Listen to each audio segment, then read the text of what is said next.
que perceber, Silvio, de uma vez por todas o seguinte. Primeiro, Lucas está narrando fatos que ocorreram num período de época em que valia o quê? A lei de Moisés ou a da graça? A lei de Moisés. Então não estamos falando aqui nada novo para nós, definitivamente. De qualquer forma, era coisa antiga. Existia uma prática do abster-se de. Prática do abster-se de em sentido espiritual, ou seja, tipo assim, para agradar o Criador, para ter a atenção dele, para mexer com ele, para mexer com o sentimento dele, eu não sei nem para quê, porque ele mesmo falou que nunca se agradou disso. Mas existia uma prática espiritual chamada abster-se de, que é jejum a palavra, tá certo? Agora, o que o Salvador falou, Silvio, foi uma questão física relacionada à coisa espiritual da época da graça. Se você observar bem, Silvio, tudo que ele fez e falou de forma física era com referência espiritual. Quando ele cura o cego, era o cego espiritual. Quando ele cura o aleijado, é o aleijado que não caminha no caminho verdadeiro. E caminha no caminho chão para ir para a igreja, do templo. Entende? E quando ele cura o surdo, é o surdo que não consegue ouvir e entender.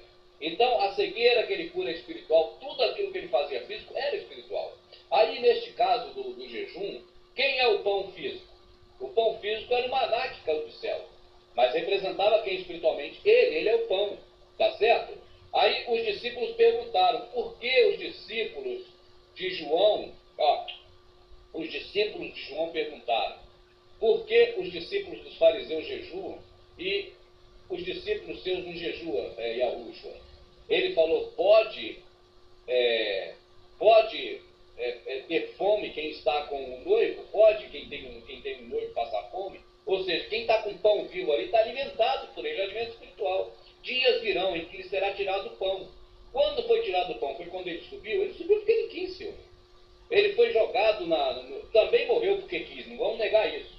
Mas a vida dele foi tirada no Calvário, lá no madeiro. Aqueles caras tiraram a vida dele. Então, por 3 dias ele ficou fora. O Pai o ressuscitou. Então, nesses 3 dias, certamente todos ficaram com a ausência do pão. O pão não estava no planeta, o pão estava no Seol, no Hades, seja onde for. Aí, nesses dias, o povo sentirá fome, a abstenção de, né? Abster-se-ão de. Entende? Estarão sem ele. Foi o que ocorreu. Não tinha nada de prática religiosa que ele mandou fazer. Primeiro que aquilo ali era a velha aliança. Entende? E se você for ver, Silvio, Davi, Salomão e esses caras todos que o sistema religioso coloca lá em cima, esses caras praticavam isso.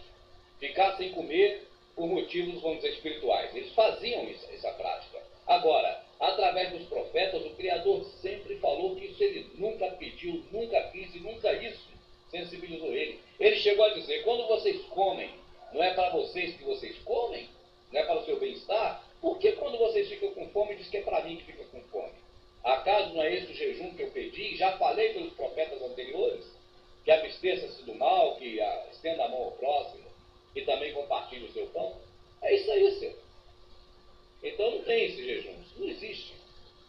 É uma prática que os caras praticavam e nego pratica até hoje. Quando eu falo nego, não gosto de usar a palavra mais, né? Porque fala que é crioulo, negro, não.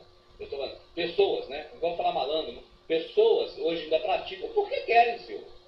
Entende? A Bíblia Ferreira de Almeida é mais manipulada. Quando fala que Shaul passou em jejum, em fome, em frio, em sede, aquilo ali não é nada espiritual, aquilo é ficar sem comer mesmo. Quando o Salvador fica sem comer no deserto, ele não tinha nada lá para comer, ele não quis transformar a pedra em pão, quando o diabo mandou. Então ele não ficou sem comer, ele não comeu nada mesmo, aquilo.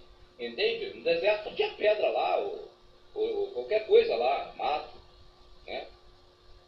Você vê que ele teve sede, pediu a mulher samaritana de beber, né? Então também se ele quisesse, ele transformaria qualquer coisa ali em comida, mandaria os pássaros servirem como serviram a Isaías, né? Sei lá. Mas o pessoal pergunta muito, né? E é sempre dá a mesma resposta, mas o pessoal O melhor, Silvio, é ler Isaías, porque Isaías é a boca do Criador falando. Isaías é o profeta de Salvador o tempo todo, referendou, porque ele só lia Isaías praticamente. Então Isaías é o cara, Isaías é a boca do Criador falando. Lê o que Isaías fala. Então vai ver logo no capítulo 1 que ele está esculhambando com o negócio de jejum. Depois o filho dele, lá na frente, né, o profeta Zacarias.